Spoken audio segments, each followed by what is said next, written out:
quem está neste lugar de praticar o racismo recreativo também o faz para que as pessoas vítimas não ascendam na carreira, não cheguem lá, continuem diminuídas, humilhadas, e ali você combate a capacidade da pessoa. E nós temos vários exemplos no Brasil, né? Não vamos nem entrar aqui numa discussão polêmica como a questão das cotas, de quem é a favor, mas é isso. Uma pessoa negra, quando alcança um determinado posto, ou assim, a pergunta automática é: foi por cota? Então, e não tem problema nenhum se foi por cota, tá na lei.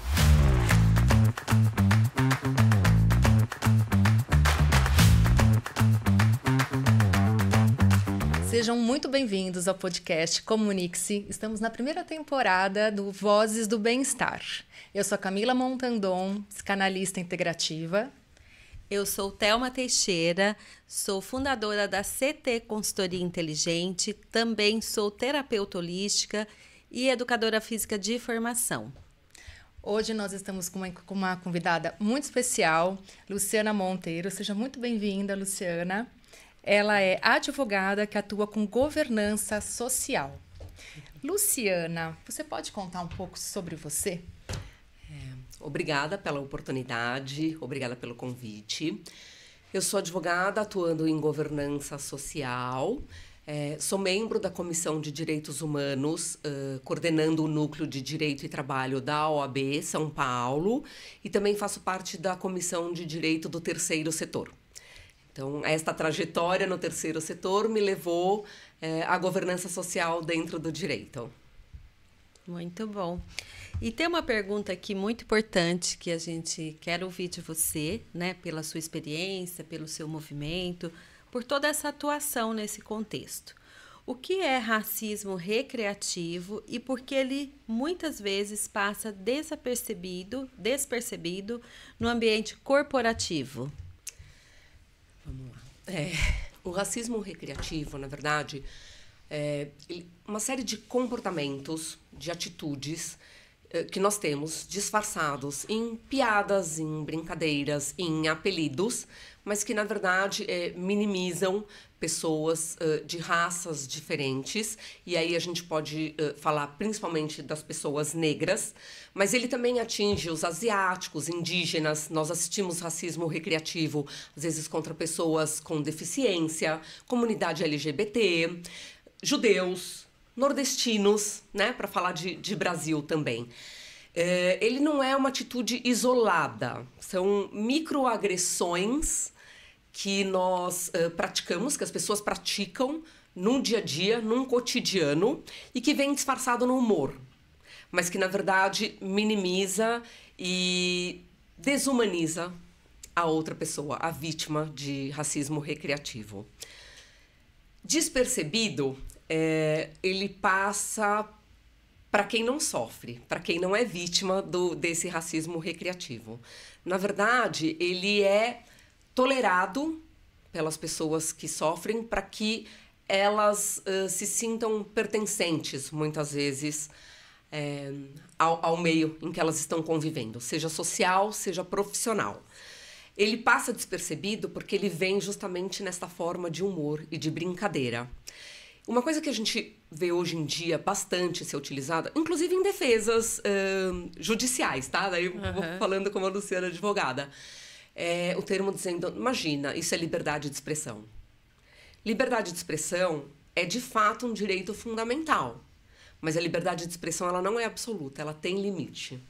E o limite dela termina quando nós estamos ferindo a dignidade da outra pessoa. A dignidade da pessoa humana também é um direito fundamental. Sim. E o racismo recreativo, na verdade, fere essa dignidade.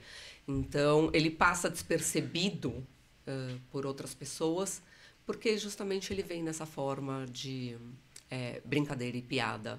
E a gente tem assistido alguns episódios até recentes isso, com humoristas, né? Sim, uma brincadeira, uma piada deveria ser engraçado para todos. Exato. Né? A partir do momento que isso gera um desconforto, gera uma dor em alguém, então não é engraçado para todos. Perfeito. Imagino Exatamente eu, né? isso, dor e desconforto. Exatamente. E na sua experiência, do que você já observou, O racismo recreativo, ele pode aparentemente unir pessoas, né? Agregar aquele grupo, unir pessoas e tal.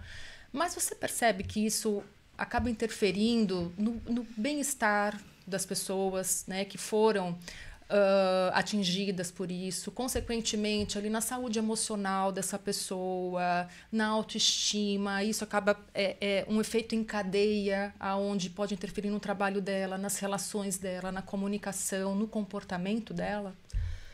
Sem dúvida, eu acho que acontece que aquilo... as pessoas, quando praticam racismo recreativo, elas estão perpetuando esse estereótipo. Sim. Para a pessoa que sofre isso, isso fica, isso permanece, isso internaliza, né? A pessoa ela é diminuída, ela é humilhada, então, sim, ela se sente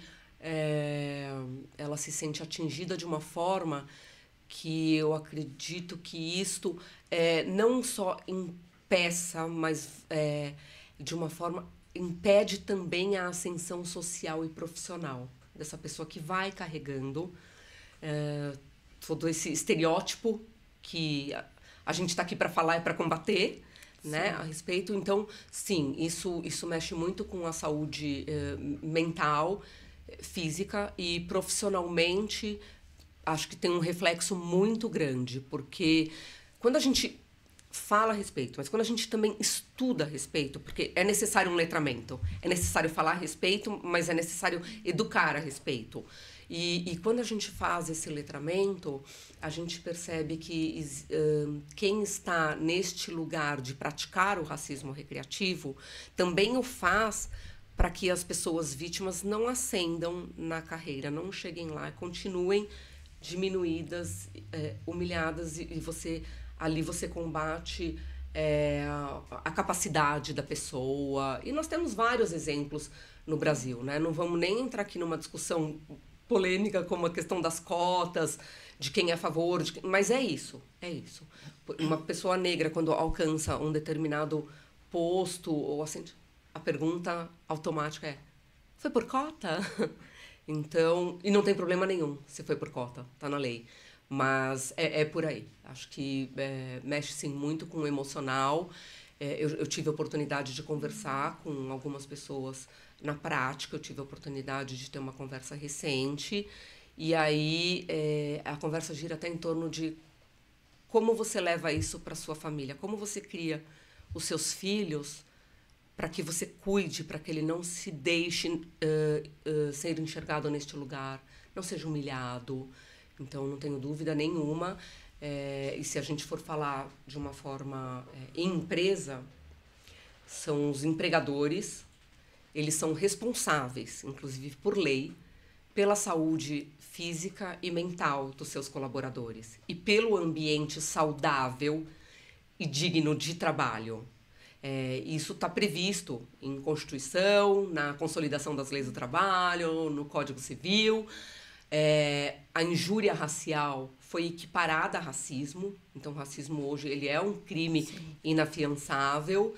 E então, se o colaborador tem que cuidar disso através de políticas que são propostas dentro das empresas, para justamente combater isso que vocês acabaram de colocar. Uhum. E a gente percebe que é um tema bastante profundo, né? Que a gente precisa de uma atenção especial. E existe, assim, na sua concepção, na sua atuação, né, principalmente na governança social, qual é o caminho, quais são as políticas internas que hoje estão sendo discutidas, né, para a gente reverter um pouco esse quadro e promover um movimento, eu diria até voltado para a educação, né? A gente trabalhar isso como um caminho dentro da educação. Isso existe? Isso está acontecendo? Como que você percebe esse movimento? Isso está acontecendo. Sendo bastante sincera, é assim. Pode ser desde a empresa nasce já com esse espírito, essa vontade. Pode ser uma empresa multinacional que recebe ordens de fora da matriz. Terão que implementar Agora, legalmente falando, as normas estão nascendo. Tá. Para que a gente tenha mesmo que implementar tudo isso. Na prática, hoje mesmo eu tive uma conversa dentro do escritório onde eu atuo, e a conversa foi, estamos formando o comitê, ele é novo, então está com a formação de comitê de diversidade e inclusão, e a conversa foi tolerância zero. Tem determinados assuntos, determinados temas, tolerância zero. Certo. A pessoa que não compartilha disso, ela é que não cabe dentro desta organização. Mas estou falando de um escritório nascendo, ainda com menos de 30 pessoas. Se a gente fala de uma empresa grande, mesmo familiares, que é a maioria das empresas no Brasil, que estão tendo agora que adotar estas políticas, né, geralmente dentro de um comitê de diversidade e inclusão, começa por uma conscientização, sem dúvida nenhuma, por um letramento em que todos devem participar. O exemplo deve sim vir da liderança, sem dúvida nenhuma, para os colaboradores, mas existem políticas que podem ser adotadas, já de bate pronto, como um RH que tenha um olhar muito atento para diversidade e inclusão. Certo. É um caminho. Uma ouvidoria que realmente funcione, onde as pessoas possam denunciar e aquilo será investigado com prazo. Então, até estou colocando para vocês como é que a gente trabalha, né, com os nossos clientes para, então, fazer com que eles adotem essas políticas. Formar um comitê, formar um compliance dentro da empresa, práticas e treinamentos também na empresa, e aí com consultorias, pode ser muitas vezes até com profissionais da área de vocês, né? Nós chamamos pessoas para participarem disso. Nós, advogados, estamos lá trabalhando nos códigos de conduta e tudo isso, mas existe toda uma formação integrada.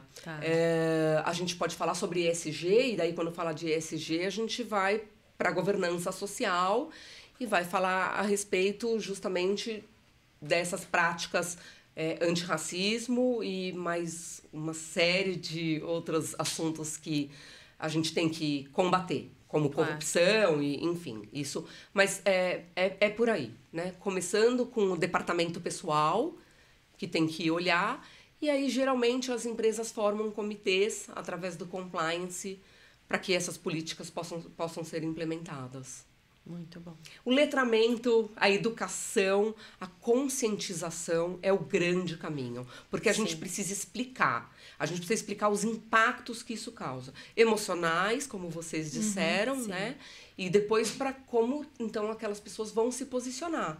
E tem, sim, que ter um canal de denúncia anônimo. Uma coisa que também funciona muito, que eu acho muito bacana, que eu diria para as empresas, façam isso, quando elas fazem os questionários, vamos chamar assim, os questionários que eles são anônimos, para que os colaboradores possam se expressar sobre o ambiente de trabalho, opinando e falando de como está aquele ambiente, se é um ambiente saudável e não, se não, por quê, aonde, meio por aí. Acho que é um assunto que está na hora da gente ter tolerância zero, né? E não só por conta de lei. Sim, por conscientização. Claro, pelo respeito. Por conta de respeito ao ser humano. Exato, sim, exato. Sim, exato. não é cumprir meta, né? Exato, E ter medo de, não é cumprir né, meta. de alguma coisa que possa te prejudicar legalmente falando, mas Perfeito, por respeito, simplesmente, perfeito. conscientização. Exatamente. Né, ao outro. Eu acho que a gente usou uma palavra aqui muito boa, que eu ouvi hoje, assim, de novo reforçando e dizendo, Luciana, a palavra é essa, é desumanização. É isso que acontece, é a desumanização dessa pessoa. Então, vamos fazer o caminho inverso de volta. Né? Exato. Seres humanos sendo humanos, né? Sendo humanos, simples. A gente nasceu assim, isso. Né? Vamos, né? Exato. Trazer a nossa natureza de volta. Exato. Luciana, infelizmente, a nossa conversa ela vai finalizar. E para a gente fechar esse bate-papo gostoso, essa consciência que você nos trouxe, gostaria que você deixasse uma frase de impacto, de mudança, vinda do seu coração, para despertar essa consciência? Eu vou repetir a frase. Para mim, isso diz muita coisa. Gostaríamos que nós fôssemos de verdade seres humanos sendo humanos. Então, ser humano.